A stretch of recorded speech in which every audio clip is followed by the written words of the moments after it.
सत्ता नगरी देख रहे सभी दर्शकों का स्वागत है। मैं हूं मंजीत सहगल। आज के अंक में हम बात करेंगे एलआईसी के निवेश की, जो कथित तौर पर गौतम अडानी की कंपनियों में किया गया है।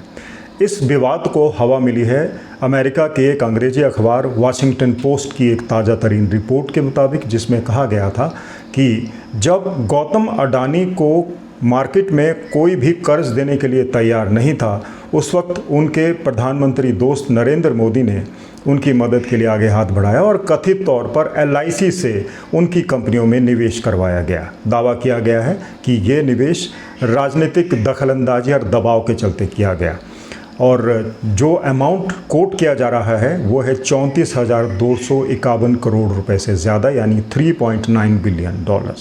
अमाउंट दोस्तों इतना ज़्यादा है कि इसको गिनते गिनते आपको गश आ सकती है। 34,251 करोड़ रुपए, लगभग 35,000 करोड़ रुपए का अमाउंट है।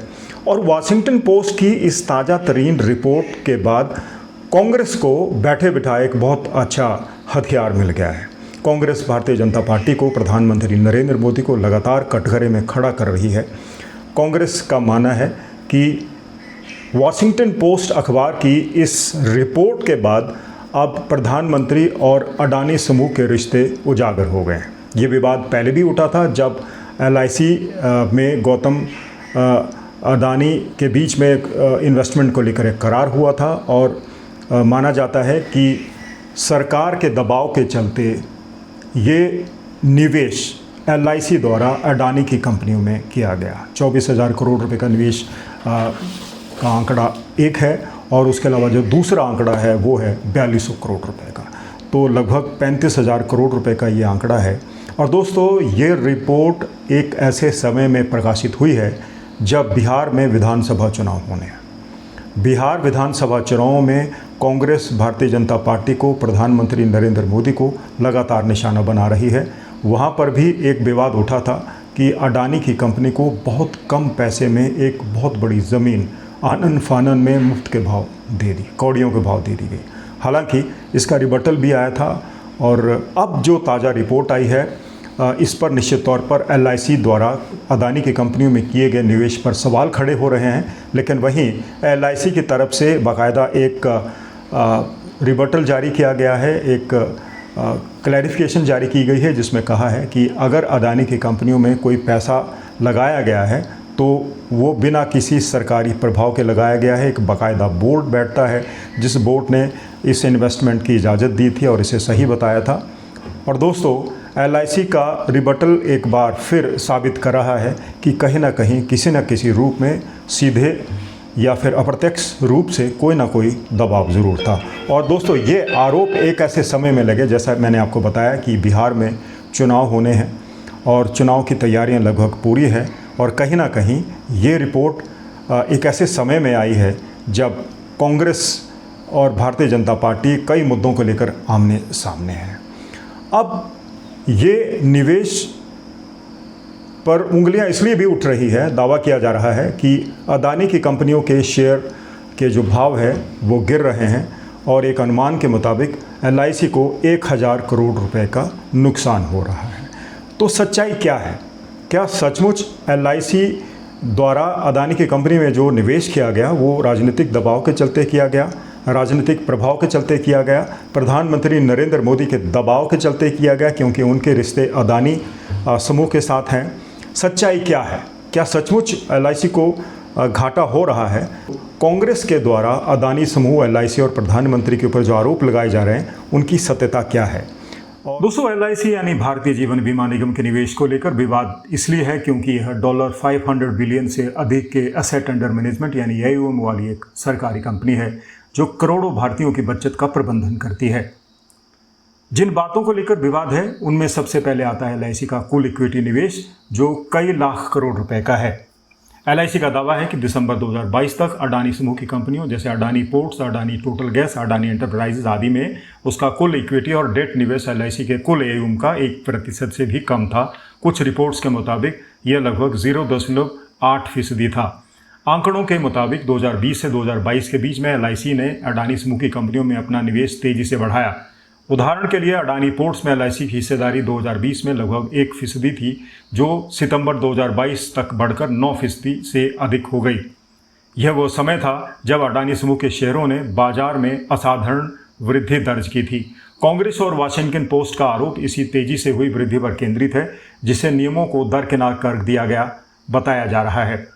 ये डेटा स्पष्ट करता है कि मात्रा के हिसाब से यानी वॉल्यूम के हिसाब से अडानी में निवेश एलआईसी के कुल फंड का एक छोटा सा हिस्सा है और 2020 और 2022 के दौरान इस फंड ने काफ़ी ज़्यादा स्पीड पकड़ी।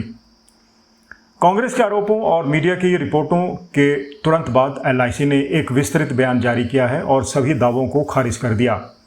एलआईसी के खंडन के मुताबिक एलआईसी ने जोर देकर कहा कि उसके सभी निवेश निर्णय पेशेवर फंड मैनेजर्स द्वारा किए जाते हैं और वे बाजार के रुझानों और कंपनी के वित्तीय स्वास्थ्य के विश्लेषण पर आधारित होते हैं, न कि किसी बाहरी दबाव पर। साफ है, एलआईसी सरकार को बचाने का काम कर रही है। एलआईसी ने कहा है कि उसका निवेश पोर्टफोलियो एक कठोर जोखिम मूल्यांकन प्रक्रिया से गुजरता है और सेबी तथा IRDAI द्वारा निर्धारित सभी नियमों और सीमाओं का सख्ती से पालन करता है।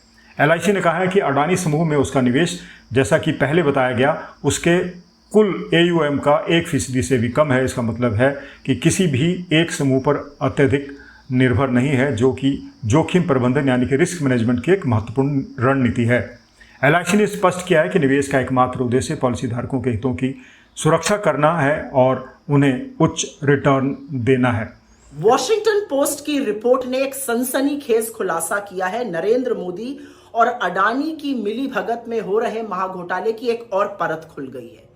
अब जो तथ्य सामने आए हैं वो चौंकाने वाले हैं। नरेंद्र मोदी ने एलआईसी से अडानी को 33,000 करोड़ रुपए दिलाए और यह तब किया गया जब अडानी को कोई कर्ज नहीं दे रहा था। उस समय नरेंद्र मोदी आगे आए और सार्वजनिक जो पैसा होता है, जो इस देश का पैसा है, एलआईसी से अडानी को दिलाया गया।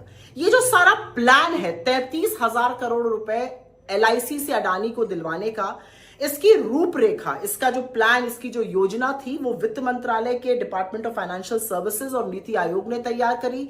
इसका अप्रूवल वित्त मंत्रालय ने दिया और प्लान ये बना कि करीब करीब 28,600 करोड़ रुपए अडानी के कॉर्पोरेट बॉन्ड्स में डाले जाएंगे और करीब 4,200 करोड़ रुपए अडानी की कुछ कंपनीज में हिस्सेदारी बढ़ाने के लिए एलआईसी डालेगा। वो क्या कंपनीज थी? उसमें से एक अडानी ग्रीन था, जिसमें एलआईसी का निवेश करीब 1.3% था। योजना में लिखा गया कि 3% तक बढ़ाना है।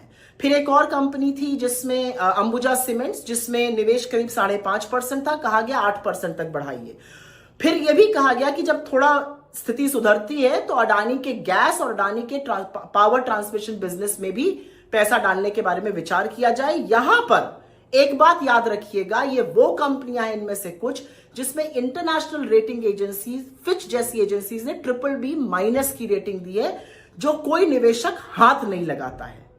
एक बात और, ये जो सारी योजना वित्त मंत्रालय, नीति आयोग, सरकार ने मिलकर नरेंद्र मोदी जी के कहने पर बनाई, वो उस महीने में बनाई जिस महीने में अडानी की पोर्ट कंपनी को अपने मौजूदा कर्ज को रीफाइनेंस करने के लिए करीब करीब 4,920 करोड़ रुपए का बॉन्ड लाना था, मई के महीने में। और 30 मई को अडानी ने खुलकर कहा कि एक ही निवेशक एलआईसी ने सारे बॉन्ड में निवेश कर दिया। 4,920 करोड़ का इन्वेस्टमेंट एक निवेशक एलआईसी ने किया और किसी ने छुआ भी नहीं। तो डीएफएस या जो डिपार्टमेंट ऑफ फाइनेंशियल सर्विसेज है या वित्त मंत्रालय है या मोदी सरकार है, इन्होंने ऐसा क्यों किया? दस्तावेज में साफ साफ लिखा है, अडानी में विश्वास जताने के लिए, बाकी निवेशकों को प्रोत्साहित करने के लिए कि वो अडानी में निवेश करें। लेकिन सबसे बड़ी विडंबना और सबसे गौरतलब बात यह है कि डीएफएस, वित्त मंत्रालय, अच्छी तरह से जानता था कि अडानी में निवेश करना जोखिम भरा काम है और दस्तावेजों में साफ लिखा हुआ है कि अडानी के सामने चुनौतियां सिर्फ अमेरिका में ही नहीं, अमेरिका से बाहर हैं। उन चुनौतियों में इजराइल की हाइफा एयरपोर्ट में जहां पर अडानी के खिलाफ प्रदर्शन हो रहा था, विरोध हो रहा था, उसका उल्लेख है। उसमें उल्लेख है कि कैसे 47,000 करोड़ रुपए से ज्यादा एलआईसी को नुकसान हुआ अडानी में इन्वेस्ट करने में। और उसमें उल्लेख है कि कांग्रेस जैसी पार्टीज ने एलआईसी का जो अडानी के लिए एक्सपोजर है उस पर सवाल उठाया है, सार्वजनिक धन के दुरुपयोग का लांछन लगाया। ये सब जानते हुए भी प्लान बना और इन्वेस्टमेंट हुआ अडानी में। अब यहां पर एक बात गौरतलब है, एलआईसी वो कंपनी है जो छोटे मध्यम वर्ग गरीब परिवारों के लिए करीब 25 करोड़ पॉलिसी होल्डर्स हैं, उनके लिए जीवन बीमा करती है। सार्वजनिक धन का यह दुरुपयोग है। तो ये जो 33,000 करोड़ रुपए मोदी जी ने स्वाहा किए अडानी जी के नाम पर, यह बेल आउट नहीं तो और क्या है। और शास्त्रों में इसको विशुद्ध रूप से भ्रष्टाचार कहा गया है।